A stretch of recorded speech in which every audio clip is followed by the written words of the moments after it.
Figure libre, Vincent Hervouette, depuis ce matin, les sociodémocrates allemands votent 463 000 adhérents du SPD qui doivent donner leur accord ou pas au contrat de coalition avec la droite. Ils tiennent le sort d'Angela Merkel entre leurs mains. Et on sent la panique qui gagne et on entend les couteaux qui s'aiguisent. Alors résumons. À gauche, le parti est divisé en deux. 51% sont pour la reconduction de la grosse coalition et 49% contre la GroKo. Les plus jeunes sont les plus batailleurs. Ils refusent 4 ans de plus d'une cohabitation délétère qui a provoqué une bérésina électorale. D'ailleurs, elle continue et un sondage publié hier donne le SPD à 15 points derrière les populistes de l'AfD à 16. La révolte du parti a privé Martin Schulz des affaires étrangères et l'a mis à la retraite où il médite sur la dureté d'une campagne en Allemagne comparée à la vie émolliente du parlementaire à Strasbourg. Évidemment, c'est plus dur avec des électeurs qui votent, des militants qui gueulent et un peuple auquel il faut obéir. Contestation aussi à droite. Un rejet du SPD déclencherait une crise immédiate, forçant la chancelière à la démission ou à la dissolution.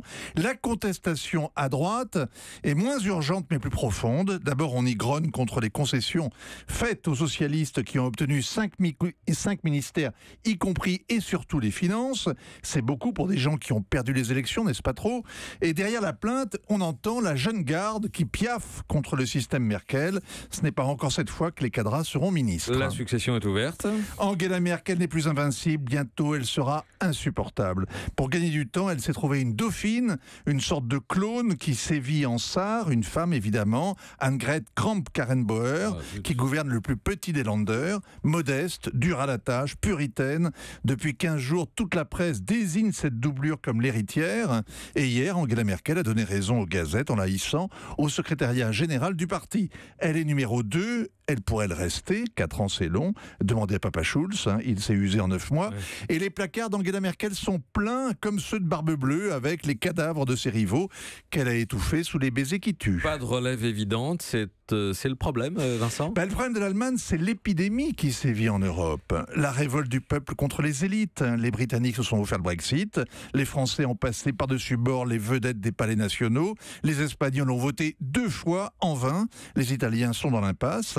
Comme si l'Europe accélérait l'usure de la classe politique. Ça ne laisse aux Allemands qu'un choix impossible entre une GroKo qui démontre que la gauche et la droite mènent la même politique et le chaos qui offrirait aux populistes de l'AfD l'occasion de prouver qu'ils sont une force de renouvellement. Vincent Hervouette. Axel? Oui, Vincent, vous nous décrivez une Angela Merkel assez impuissante. C'est parce qu'elle a quand même, un peu en échec, elle a quand même réussi 4 mandats. Enfin, elle a été élue 4 fois.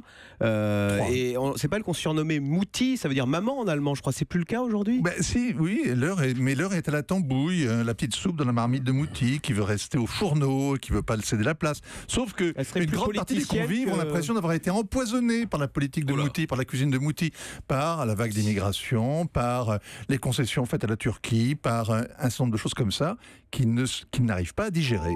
Europe 1.